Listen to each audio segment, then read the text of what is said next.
Hello বন্ধুরা, welcome back to my channel. আশা করি তোমরা ভালো আছো আর আমিও খুব ভালো আছি। তো অনেকদিন বাদে আবার চলে এলাম তোমাদের সাথে বকবক করার জন্য। তো এই ব্লগটা অনেক দিন ধরেই ছিল, আমার এডিট করা হচ্ছিল না কিছুতেই। তো ভাবলাম আমি যখন গেছি আর আমি সব কিছুই তোমাদের সাথে শেয়ার করি। তো মিষ্টির বোর্ড এক্সাম শেষ হয়ে গেছে, তো তার দুদিন বাদেই আমরা চলে গেছি কোথায় বলো তো? এটা আমার মামার বাড়ি। তো সেখানে ছিল অ্যাকচুয়ালি শীতলা মায়ের পুজো। তো ওখানে খুব বড় করে মা শীতলার পুজো হয়। এটা হচ্ছে বারুইপুরের হচ্ছে সালেপুর কালীতলা অ্যাড্রেসটা। তো এখানে শীতলা মায়ের পুজোর দিন আমরা চলে গেছিলাম। তো আমার বড় মামার ঘরে তো তোমরা সকলেই জানো, আমি এর আগেই শেয়ার করেছি, একটা পাখি আছে, টিয়া পাখি। তো টিয়াটা এত সুন্দর কথা বলে, আর দেখো না কত বক বক করছে।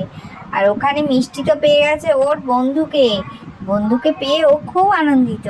আর এই দেখো, এটা আমাদের মা শীতলা, এটা আগের বছরের মূর্তি ছিল, তো মূর্তিটাকে মন্দিরের বাইরে বের করে দিয়েছে। তো দেখো কি সুন্দর লাগছে মূর্তিটা।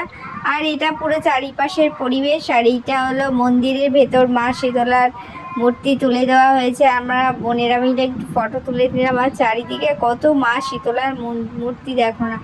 আর মিষ্টি তো বন্ধুকে পেয়ে খুব আনন্দ, খুব মজা করছে, ফটো তুলছে, রিলস বানাচ্ছে, খুব আনন্দ করেছে ওই দিনকে। এই দেখো, আর ওদের বাড়ির ঠাকুরঘরটা এত ভালো লাগলো আমার, এত সুন্দর করে সাজানো আছে, তো আমি তোমাদের সাথে শেয়ার না করে থাকতে পারলাম না। আর এইটা হচ্ছে মা শীতলা মায়ের মন্দির। তো দেখো এখানে কত ঠাকুর, মানে সকলে প্রত্যেক বছরের মানসিক থাকে, তো তারা এখানে পুজো দিয়ে যায়। আর মা শীতলা এখানকার মা শীতলা প্রচুর জাগ্রত। তো দেখো বন্ধুরা, কত সুন্দর লাগছে চারিপাশের পরিবেশটা। তো আমি ভাবলাম তোমাদের সাথে একটু শেয়ার করি। তো এখানে মা শীতলার মন্দিরে প্রচুর ভিড় হয়েছে, আর চারিদিকে প্রচুর বাজনা বাজছে। তো আমার বড় মামি আমাদের সাথে চলে এসছে, আমাদের পুজো দিয়েছিল সকালবেলা।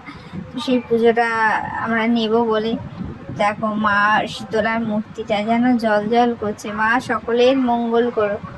তো খুব সুন্দর পরিবেশটা আজকে। আর আজ আমরা মামার বাড়ি গিয়েছি, মামিরা তো সব উপোসই করেছিল আমাদের জন্য, যেহেতু শীতলা মাতার পুজো, সেহেতু আজই ওখানে সব ঠান্ডা উপোস করে। তো সেহেতু আমরা ঠান্ডা খেয়েছিলাম হচ্ছে পান্তা, পাঁপড় ভাজা, আলু ভাজা, চপ, বেগুনি, বটবটি ভাজা। খুব মানে ভালোভাবেই আমরা খেয়েছিলাম, খুব আনন্দ, মানে ভালো লেগেছে আর কি। এই দেখো, এই একটা মা শীতলার মূর্তি। আর মামার বাড়ি গেছি, আমি ফটো তুলবো না তা তো হয় না, ওদের ওখানে রক্ষাকালী মাতার মন্দিরে আমি ফটো তুলেছি। আর এই দেখো মিষ্টি শুধু ফটো তুলে যাচ্ছে একের পর এক। আর এই যে আমরা ভাই বোনেরা মিলে সকলে, তার সঙ্গে মিষ্টিও আছে, সকলে মিলে সুন্দর করে ফটো তুলে নিয়েছি। তো বলো জয় মা শীতলা, জয় মা শীতলা মায় কি। আসছে বছর আবার হবে। তো চলো, আজকের মতো ভিডিওটা এইটুকাই। তো ভালো লাগলে like, comment, share and subscribe করে দিও আমার চ্যানেল।